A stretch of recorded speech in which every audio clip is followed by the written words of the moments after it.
6வது, எங்கள் கடன்களை, லூக்கால எங்கள் பாவங்களை எங்களுக்கு மன்னியும். ஆனால் மத்தேயுவில் என்ன போட்டிருக்குது? எங்கள் கடனாளிகளுக்கு நாங்கள் மன்னிக்கிறது போல எங்கள் கடன்களை எங்களுக்கு மன்னியும்.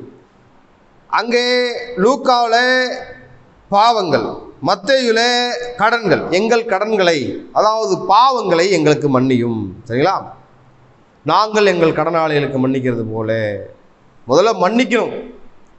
பாவங்களை மறைப்பதோ அறிக்கையிடாமல் இருப்பதோ ஆபத்தானது. 1 யோவான் 1:8 தேவனுக்கு முன்பாக நம்முடைய குறைவுள்ள நிலைமையை நாம் ஒத்துக்கொள்ள வேண்டும். இது 86:5 ஆண்டவரே நீர் நல்லவரும் மன்னிக்கிறவரும் உம்மை நோக்கி கூப்பிடுகிற யாவர் மேலும் கிருபை மிகுந்தவருமாய் இருக்கிறீர். நமக்கு எதிராக தவறிழைத்தவர்களை மன்னித்து விட்டு அவரிடம் வர வேண்டும். நமக்கு எதிராக யாராவது தவறிழைத்திருந்தா, துரோகம் பண்ணியிருந்தா அவர்களை மன்னித்துட்டு நாம் தேவன்கிட்ட முழங்கால் படியிடும் போது நம்மை தேவன் மன்னிக்க உண்மை உள்ளவராக, சொல்லின் செல்வராக இருக்கிறார். சரிங்களா? முடிந்தவரை மன்னிப்போம், அல்லது அவனை மன்னிக்கவே முடியாது அப்படிங்கிற மனநிலையில் உள்ளவர்களே தேவன் மன்னிக்க மாட்டார். மத்தேயு 18 பார்க்குறோம் இல்லையா? பேதுரு கேட்கும்போது, சகோதரர் நமக்கு விரோதமாக பாவம் செய்யும் போது எத்தனை தடவை மன்னிக்கும் போது 7 அப்படி சொல்லாமல் 7 தரம் 490 முறை. அதாவது ஒரு கவுண்டிங் பரிபூர்ணம். 70 அப்படின்னா ஒரு கவுண்டிங் பரிபூர்ணம். அப்போ மன்னித்து கொண்டே இருக்கணும். சகோதரனே மன்னித்து கொண்டே இருக்கணும். மன்னிப்பு எல்லாராலையும் செஞ்சிட முடியாது. அதில் தான் செக் பாயிண்ட்டே இருக்குது. பரலோகத்தோட கீ எதில் இருக்குன்னா மன்னிக்கிறதுல இருக்குது. யாரும் சீக்கிரமாக மன்னிச்சிடவே மாட்டாங்க.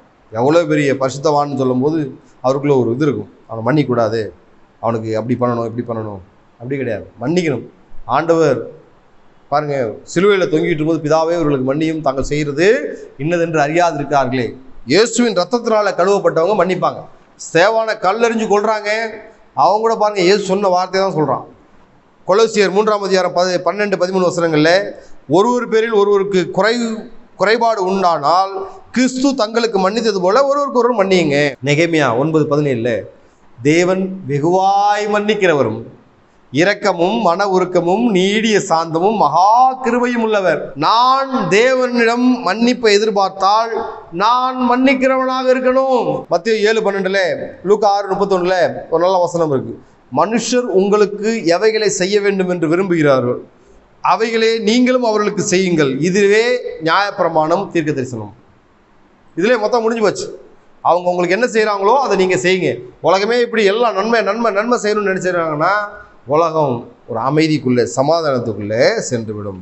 அப்போ கடன்களை மன்னிக்கணும்னா அதிலே பதில் இருக்குது. நாம் மன்னித்தா மன்னிக்கப்படுவோம்.